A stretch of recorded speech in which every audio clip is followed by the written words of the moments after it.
ሰላም ፍቅር ጤና ይስጥልን። ውድ የህጉ ምን ይላል ዩቲዩብ ቻናል ቤተሰቦች እንደምን አላችሁ? ለዛሬም በይርጋ የማይታገዱ የውርስ ጉዳዮች ምንድን ናቸው የሚለውን ለውድ ቤተሰቦቼ ምላሽ እንዲሆን ብዙ ቤተሰቦች ጠይቃችሁኛልና ፕሮግራም አዘጋጅቼላችኋለሁ። እናንተም እንግዲህ ሰብስክራይብ እያደረጋችሁ ቤተሰብ እንድንሆን ጠይቃለሁኝ። በኮሜንት ሴክሽኑም ላይ ይህ የህግ አግባብ ቢሰራልን ብላችሁ የምትፈልጓቸውን የህግ አግባቦች ጻፉልኝ። በሚገባ ለእናንተ እንድትረዱት ግልጽ በሆነ አግባብ የማዘጋጅላችሁ ይሆናል። ለዛሬ ጊዜ በይርጋ የማይታገዱ የውርስ ጉዳዮችን ስንል 7 ጉዳዮች አሉ። እነሱን በግልጽና በዝርዝር የፌዴራሉ ጠቅላይ ፍርድ ቤት የሰበር ሰሚ ችሎት ውሳኔን መሰረት እያረኩኝ የማነሳላችሁ ይሆናል። የመጀመሪያው የድርሻ ክፍፍል ጥያቄን በተመለከተ ነው። የድርሻ ክፍፍል ጥያቄ የሚባለው እንግዲህ ወራሽነቱን ህጉ ባስቀመጠው ወይም በህጉ በተቀመጠው ጊዜ ውስጥ ያረጋገጠ ወራሽ የውርስ ሀብት ክፍፍል ዳኝነት መጠየቅ የሚችል መሆኑን ያለ ይርጋ ያለ ገደብ የሚችል መሆኑን የፌዴራል ጠቅላይ ፍርድ ቤት ሰበር ሰሚ ችሎት በሰበር መዝገብ ቁጥር 3853/3 ላይ አስገዳጅ የህግ ትርጉም ሰጥቶበታል። ከዚህ በተጨማሪም ምናልባት ውርሱን ያላጣራ ወራሽም ቢሆን ያለ ይርጋ የውርስ ድርሻ ክፍፍል ጥያቄ ወራሽነቱን ካረጋገጠ ማንሳት የሚችልና ምናልባት ደግሞ የውርሱን ስላላጣራህ ይርጋ አግዶሃል ተብሎ ሊጠየቅ እንደማይችል የፌዴራሉ ጠቅላይ ፍርድ ቤት ሰበር ሰሚ ችሎት በቅጽ 22/48/89 ላይ አስገዳጅ የህግ ትርጉም ሰጥቶበታል። ወራሽነቱን በህግ በተቀመጠው የጊዜ ገደብ ውስጥ ያረጋገጠ ወራሽ የውርስ ሀብቱን ባያጣራም በማንኛውም ጊዜ የውርስ ሀብት የድርሻ ክፍፍል መጠየቅ መብት ያለው ለመሆኑ በሚል ቅድም ያነሳሁትን የፌዴራሉን ጠቅላይ ፍርድ ቤት የሰበር ሰሚውን ችሎት ቅጽ 22/48/89 በሆነ መዝገብ አስገዳጅ የህግ ትርጉም የሰጠበት በመሆኑ ከዚህ አንጻር የድርሻ ክፍፍል ጥያቄ ይርጋ የሚያግደው የህግ መሰረት አይደለም። ሁለተኛው ከህገ ወጥ ተግባር ጋር የተገናኘ የኑዛዜ ሁኔታ። ይህን በተመለከተ እንግዲህ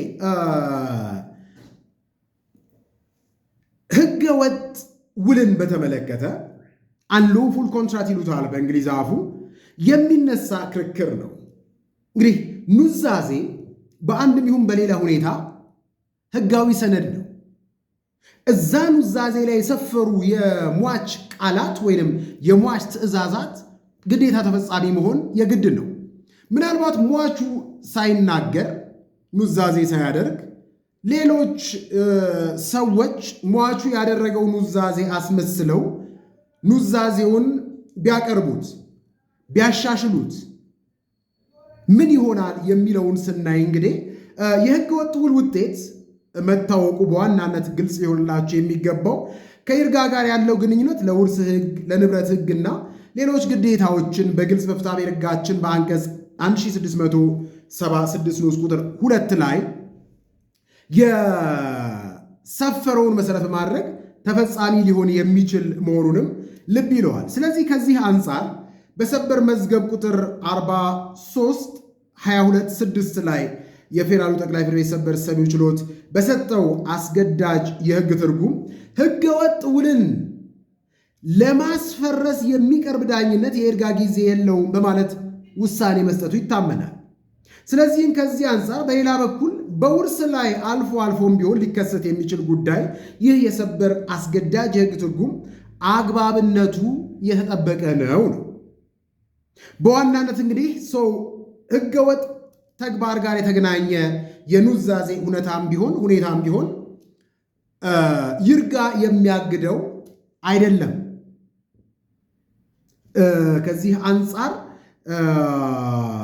ህገወጥ ኑዛዜ ተደርጎ ከተገኘ ኑዛዜው በህገወጥ መልኩ ተሻሽሎ ከተገኘ የተወሰኑ ወራሾች የራሳቸውን ድርሻ ከፍ አድርገው ሟች ኑዛዜ እንደተናዘዘ አድርገው ያቀረቡት ከሆነ ይህንን ህገወጥ ውልን በተመለከተ የሚቀርብ ክስ በዛ አንጻር ይርጋ የሌለው እንደመሆኑ መጠን ይህም ጉዳይ እዛ ውስጥ የሚገባና ያለ ይርጋ ሊጠየቅ የሚችል መሆኑን ልብ ይለዋል።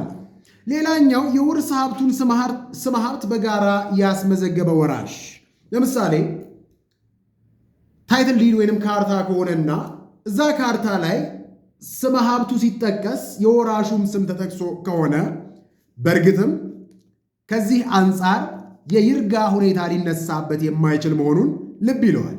እዚህ ጋር የፌዴራሉ ጠቅላይ ፍርድ ቤት ሰበር ሰሚው ችሎት በሰበር መዝገብ ቁጥር 1868 በሆነ መዝገብ በሰጠው አስገዳጅ ሕግ ትርጉም የውርስ ሀብት የሆነውን ንብረት ስመ ሀብት በጋራ ያስመዘገበ ወራሽ የሚያቀርበው ክስ በይርጋ የማይታገድ ለመሆኑ በግልጽ አስገዳጅ ትርጉም ተሰጥቶበታል። ወራሾቹ በቤቱ ላይ የይዞታ ማረጋገጫ ምስክር ወረቀት በጋራ አውጥተውበት እያለ የፍትሐብሔር ሕግ ቁጥር 1677ን 1845ን መሰረት በማድረግ የሚነሳ የይርጋ ክርክር ተፈጻሚ የሚሆንበት የሕግ አግባብ አይኖርም ነው።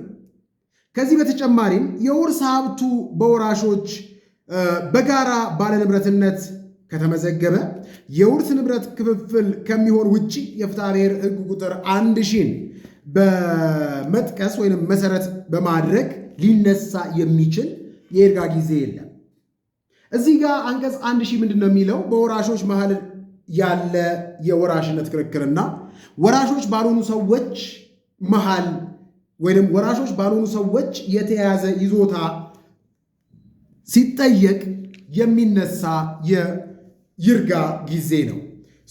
ስመ ሀብቱን በአንድ ላይ ያስመዘገበ ሰው ካለ ወራሽ ካለ አንቀጽ 1000ን አንስተን የይርጋ ጊዜ ልናቀርብበት የማንችል መሆኑና የማይታገድ መሆኑን በይርጋ ልብ ይለዋል። ሌላኛውና ዋነኛው መታየት ያለበት የወራሽነት ማስረጃ ይሰጠኝ ክስን በተመለከተ ነው። ማንኛውም ሰው ወራሽ የሆነ ሰው የወራሽነት የምስክር ወረቀት ወይም ወራሽነቴ ይረጋግጥልኝ በሚል የሚያቀርበው የወራሽነት ጥያቄ በይርጋ እንደማይታገድ ነው።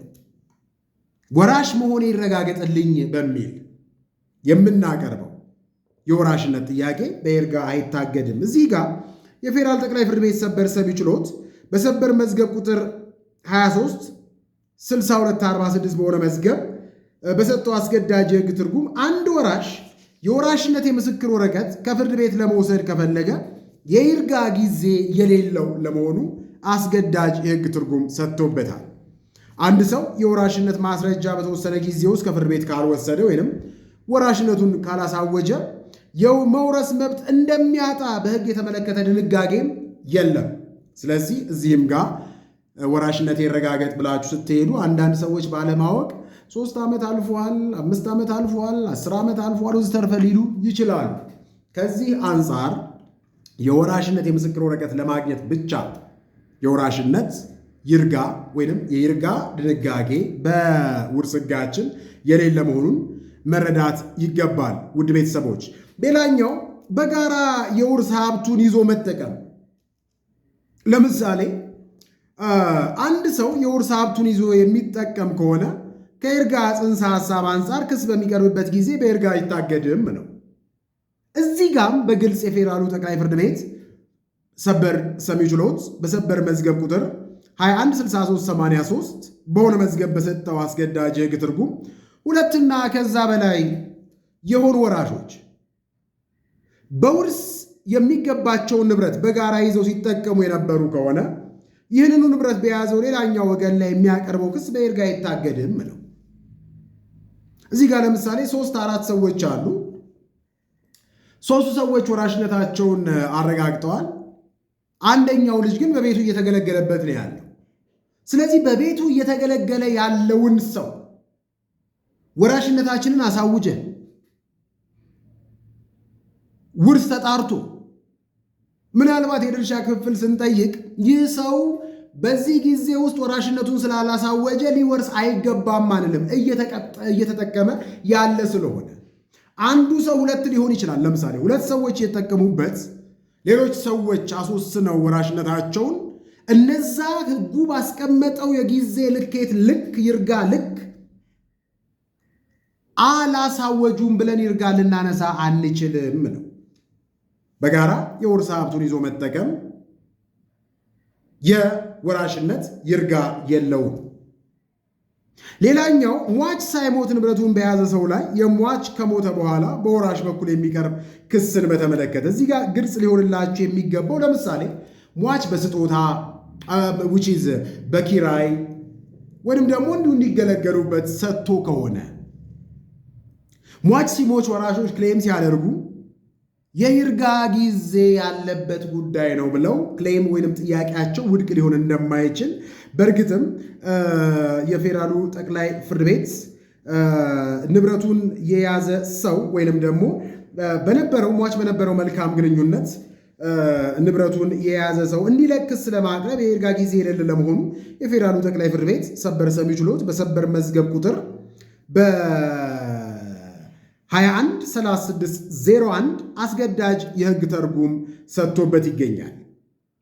ለምሳሌ ክሱ የቀረበው በከሳሽ አውራሽና በተጠሪዎች መካከል የነበረ መልካም ግንኙነት መነሻነት በተጠሪዎች እጅ ገብቶ አለቅ በተባለ የማይንቀሳቀስ ንብረት ላይ ያለን የሀብት ወይንም የባለ ሀብት መብት ለማረጋገጥና ለማስመለስ የቀረበ የመፋለም ክስ በሰበር መዝገብ ቁጥር 43600 እና በሌሎች በርካታ መዛግብት ላይ በተሰጠ አስገዳጅ የሕግ ትርጉም መሰረት በይርጋ አይታገድም ይለናል።